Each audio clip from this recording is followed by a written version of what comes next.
Hey there, I'm Abby Kaplan, Head of Creative here at Adlucent. I am recording this demo as a follow-up to our digital learning series part 6, Holiday Creative in a Post-IDFA World. If you just finished watching our webinar, thank you for your time. We had a couple of hiccups with our demonstration, so I just wanted to go over things again, make sure you could see all of our layers and tools here in Illustrator, and also give you an example of using a photograph instead of a pattern as an option for your DPA frames. So you should be able to see my Illustrator screen here. I like to keep the tools I'll be using handy in the sidebar so you can see my layers here, and I've named them accordingly. We have our icons for holiday, our borders, and all of these branding elements over in the sidebar. These were some examples from a client who ran creative with Adlucent last year, and we've just anonymized the example for this demo. So to get started, we'll take this pattern over from our branding elements and paste it in the borders layer. And this artboard is 1080 by 1080 pixels squared, which is the correct dimension for your DPA overlays. So using the align tools, I will just get this centered here on the artboard. Then I'll make a square on top of it, and I'm going to set it to have a 10 pixel green border, and I just picked that up from the example, but you can also set it in stroke. I want this square to be about 100 pixels smaller than the main frame. So I go to my transform controls, constrain the proportions. I'm going to type in 980 pixels.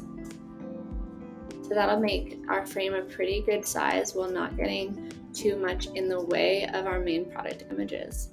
And once again, I use the align tools to hopefully center it on the correct artboard. So let me do that one more time. And we'll align it vertically and then align it horizontally. So we want to cut out this middle part so our product shines through.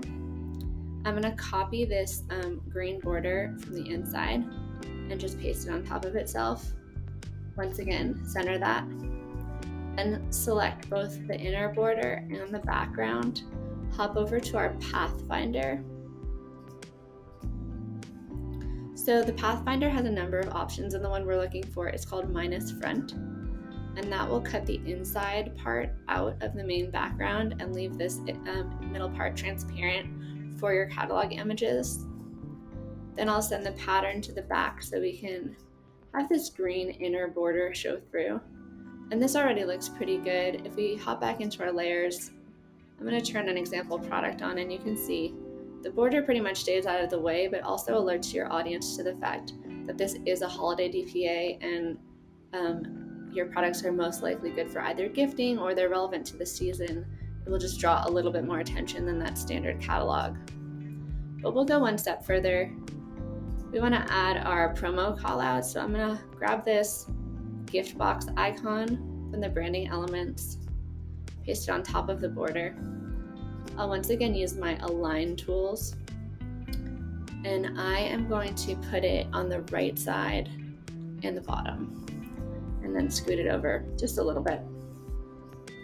And then if we want to do this free gift call out, we can grab the free gift promo, paste it here on top of our gift box. I'm going to change it to white so it contrasts a little bit better. And you can use, once again, the align tools to get those centered onto one another. Shift this up just a little bit. So what you have here is already a really great DPA frame to highlight your free gift promotion if you have any products that come with a free gift, or you can see here a 25 off sale. And you can use these different frames on different product sets depending on what promo you're running, or if you wanted to do free gift and then do the plus free gift and like the purple versus the red, you can do a little bit of creative testing and see which iteration is going to resonate the best with your specific customers. So I will delete this example. Now we have our blank artboard again, and I'll show you how to use a photograph instead of a pattern. So we'll copy this photo over from our branding elements, and then I am going to go back to our border layer and paste it there. So I want to pretty much center it onto our artboard. I'm going to make it a little bit bigger. I don't like to go straight to the edges, just in case you accidentally miss a spot. You could have a little white sliver, which you don't want.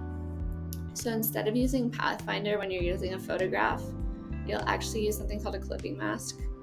So once you have a border shape, and I'll use the example from our holiday delivery frame here, and I'm going to just copy our whole border over to our glitter and go back to those handy align tools to center it.